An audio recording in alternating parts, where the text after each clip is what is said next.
Hi, I'm Mike, and this is Riding in the Ozarks. And today, we're about to watch my video from my first ride on the Pan America 1250 Special. Now, I don't call this a review. It doesn't say review anywhere in the title. It says first ride. I only got to ride this at a demo event for less than 10 minutes.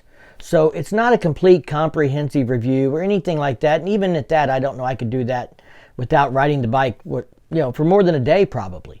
But it'll give you my first impressions and what I thought of the bike. I'm going to do more first ride videos in the future, so if you like this video and you're into that kind of stuff, please consider subscribing. We're going to start out with me getting some instructions from the ride captain and from the guy from Harley-Davidson that delivered the bikes. Bring it to on. I don't think it's in yet. All right, ready to get your tent? There's a mode button here. Yeah, that's It's in sport mode right now. Perfect. Starts right here on this button. Go ahead and go, or are we waiting for them to done? You and I will go ahead. Okay. It's not too bad. I can flat foot one foot and about half foot the other one in the parking lot. If I really stretch, I can flat foot both. We want you to start in rain mode. Yep. So, which is there. Right, and then you can change. Get out here, then you can play with it. But just until you get out here, just leave it in rain mode. All right. All right, let's get this thing started.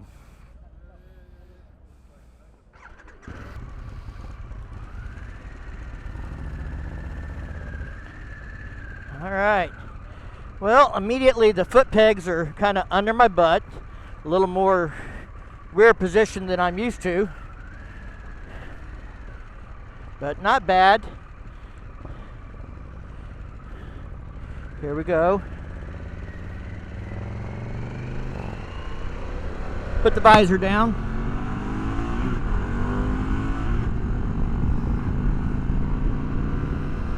Changing modes. Now we're in sport. Oh yeah, that's a lot of difference. Trying to find the controls with my feet because they're a little different than I'm used to. So yeah, it's got definite power, that's for sure. I'm in sport mode right now, and I could definitely tell a difference when I went from rain mode to sport mode. So that's what you want. You really do want to see a significant difference between raid mode and sport mode or standard mode. If that just means all the traction control stuff and the throttle mapping and stuff is, a significant difference to keep you from getting into trouble and, wet road conditions and things like that. Now, I've never rode this road before, but bike feels very nimble to lean. Suspension feels pretty good. This is older pavement. Doesn't feel too rough. We'll see how the front camera does, but it doesn't look like it's vibrating around a lot. Now, obviously, it doesn't sound like a Harley. Somebody asked, does it sound like a Harley? Well, it doesn't sound like an air-cooled V-twin. Let's put it that way.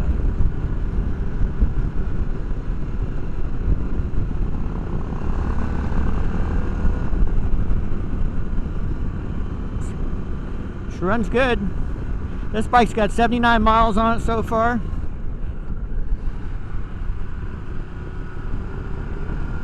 Very sporty through the corner. I mean, I feel like I could have taken that a lot faster.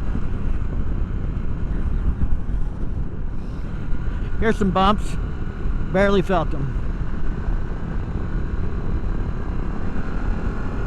30-mile-an-hour turns, we're taking at 50. This is a 35-mile-an-hour zone.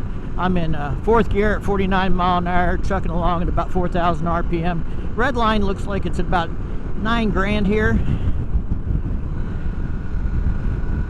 One thing I'm finding is when I bring my foot into shift, I'm not on the edge of the shifter. I got to bring my foot out a little bit to get into that toe shifter from where I'm used to when I go to downshift. It feels like I'm putting my foot on the case and I can't push down, and I got to move my foot to the left to get on the peg. And that may just be because I'm used to a different kind of positioning. Here we go. Right turn again. All right, he says we're going to open it up on the way back.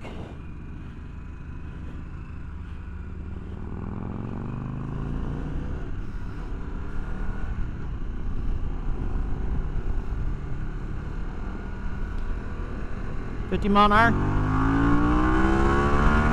Woo. Well, That was some shitting and fucking getting, baby. Damn! Woo! Holy shit. I couldn't watch the speedometer. I had to watch where I was going because I was coming on them so fast.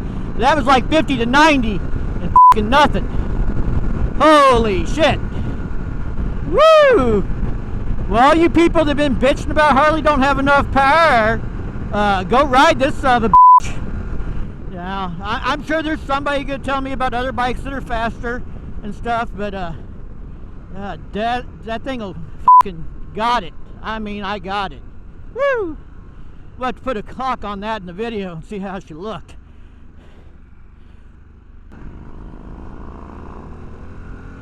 Okay, 4th gear.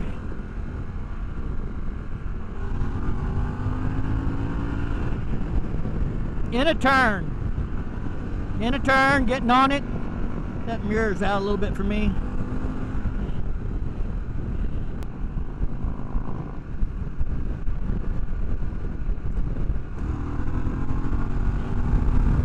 That was in the 5th gear roll. 4th gear is definitely a better pickup, but it has 6-speed. We got to take it back in already. Hot diggity damn. Well,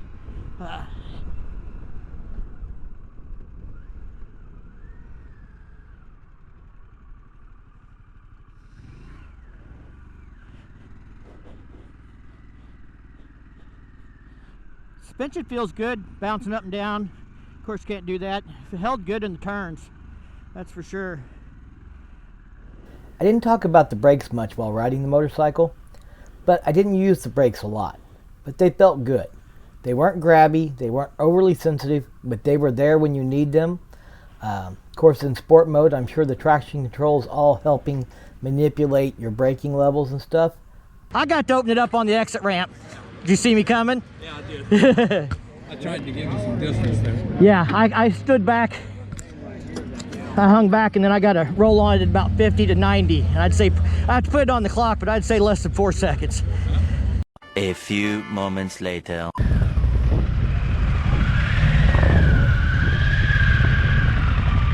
Tell us how you think. In the curve, boy, I could really get it going. The Harley in front of me kind of really slowed me down. See what it would do, you know, 5th and 6th gear on the curves. Yeah, it's pretty amazing, isn't it? Sport mode, it really works. It's where it's at on power. I enjoy your videos. You do a good job. Oh, thank you. You know who this lady is? She crashed the dyno. Yeah. This is my buddy Randy getting ready to take off.